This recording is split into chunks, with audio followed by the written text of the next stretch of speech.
Welcome back. We are here with Dr. Jim Gordon, the author of The Transformation, Discovering Wholeness and Healing After Trauma. It's estimated, I think, that 7% of the population, which is over 20 million people, would meet the diagnostic criteria for post-traumatic stress disorder. That's it? I would think it'd be higher. Well, something like, 39% of women have reported a sexual assault at some point in their life. But not everybody who's traumatized develops PTSD. Oh, I see. Okay. It's only about 10% from the studies I read. But about 10% of people develop post-traumatic growth. And the question for my wife, Tana's writing a book called One Less Scared Child. And one of her early memories is her mother and grandmother falling to the floor screaming when they found out her uncle was murdered in a drug deal gone wrong. And so Tana grew up around drugs and a fair amount of chaos. And she's writing a book about the reluctant healer. So when you have people in your life that remind you of your traumatic past, and you don't really want to help, what do you do? And it's beautiful, and I'm so proud of her. But I don't know if you've come across that, and you grew up in trauma, it sounds like. Yeah, some, but one of the ways that we dealt with it, was fortunate, I had two brothers, and we laughed a lot at our parents. So you needed siblings. So, that was the problem. There was all this trauma around, but we also, partly because we had each other, we were able to develop, at least by the time we were, 11, 12 years old. I was 11, 12. They were a bit younger, a little bit of perspective. I think you're bringing up some very important things. I think it's important to recognize that having been traumatized as a young person is often the door opener to becoming a healer.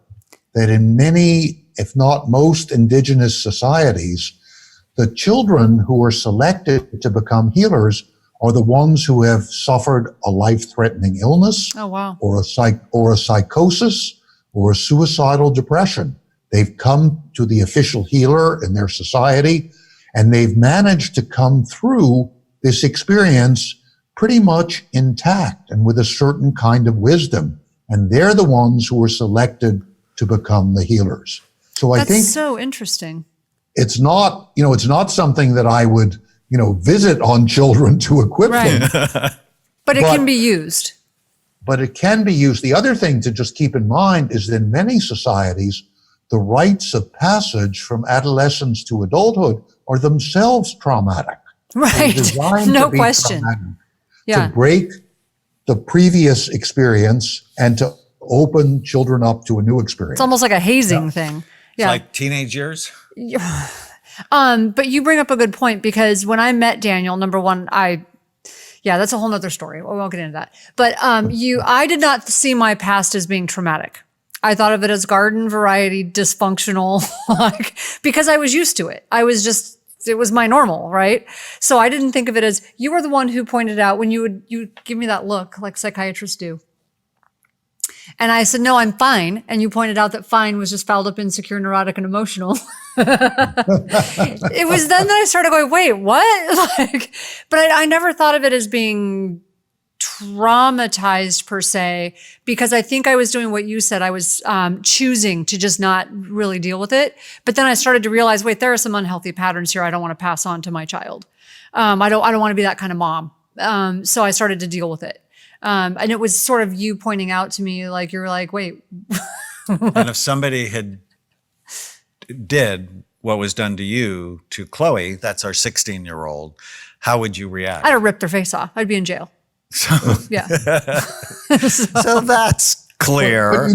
But your experience, the natural outcome of going through trauma and moving through it is, if we can encourage the process, is to want to give more to other people, including those people who are traumatized. And you mentioned studies on post-traumatic growth. The first study that I know of, the modern study on post-traumatic growth, was done on the men who were prisoners in the Hanoi Hilton, the aviators who were shot down over North Vietnam, John McCain being the best known of those people. And what they discovered when a psychiatrist interviewed those people years later is that all of them said, yes, it was horrible. I was physically tortured, psychologically tortured. I didn't have contact with my family, and I am a better person from it. I absolutely I care more about other people. Also. Well, I definitely think I'm tougher and a better mother. So I think I'm wiser, I'm stronger, and I'm a better mother because of it. And it really fits Viktor Frankl's book, which was very formative for me. Man's Search for Meaning is people can be traumatized and it sticks with them if they don't have a reason to live, if they don't have a why. Doing the work I do, I've been attacked for a long time, because I think psychiatrists should actually look at the brain. It's like, well, what's the matter with us? Why do our neurologists, why do they get to look and we don't? I think that's insane. And being attacked was so traumatic for me. Except the antidote is the stories we get from the 6,000 patient visits a month we get at Amen clinics of transformation. We read a story this morning when we did another week's podcast about a family that transformed their lives by being brain warriors. And so in order to survive the trauma, there's got to be some meaning behind it for you and the gift of being able to share. Well, we call it pain to others. purpose. And so we like calling it pain to purpose. And we actually help people turn their pain to purpose. Yes. And I think people, what we've learned is that people can discover this on their own. If you look at that 60 Minutes clip that I mentioned earlier, showing our work, we work with war traumatized populations in both Israel and Gaza. We're the only group that I know of that's doing it on any scale. And the particular focus in the 60 Minutes clip, which is on the CMBM website, is on a group of kids in Gaza, all of whom lost their fathers in the 2014 war. And this one little girl who in the first group, before she learns the techniques, the self-care techniques that I teach in the transformation, the solution to her problem that she draws, and drawings are a good way of understanding and helping herself. The solution to her problem is to die and be in the grave with her father. She learns the techniques.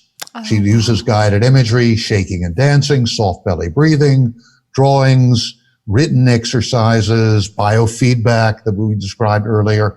And 9 groups later, she does another set of drawings. And when she draws who she expects to be and wants to be, which is equivalent to the solution to her problem in the first group, 9 groups later, she draws herself in a white coat with a stethoscope in her ears. Stethoscope is on the chest of the patient lying on a table, her examining table. I say, what's this? She says, I am a heart doctor. After the war in Gaza, there are so many people whose hearts have been hurt. And there are 5 figures standing next to the table. I say, who are these? And she says, oh, those are my patients. They're waiting for me. And what she's saying and what she came to on her own, nobody's saying to her, cheer up, everything's going to be okay. She is discovering that purpose. She is going from that pain that you're describing to discovering her purpose. That's her capacity. That's the human capacity. If we give people the tools, the techniques, and create a safe place for them to learn how to use them, that we can grow into that. So she's turned her broken heart at her father's death. That has transformed into her becoming a heart doctor and helping other people whose hearts, physically as well as metaphorically, have been broken. Well, it sounds like you are a heart doctor and you've been helping to heal hearts for a very long time. So beautiful. We're grateful to know you. We've been with Dr. Jim Gordon. He's a psychiatrist on the faculty at Georgetown Medical School. He's the author of the new, very powerful book, The Transformation, Discovering Wholeness and Healing After Trauma. It's been just such our honor Such a joy to get to know you and talk about your work. Thank you for being on the Brain Warriors Way podcast. Thank you so much. Thank you so much. If you're enjoying the Brain Warriors Way podcast, please don't forget to subscribe so you'll always know when there's a new episode.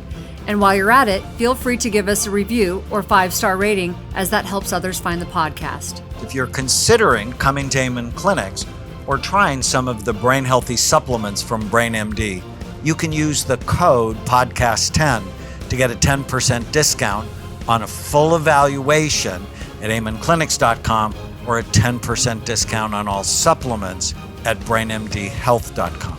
For more information, give us a call at 855-978-1363.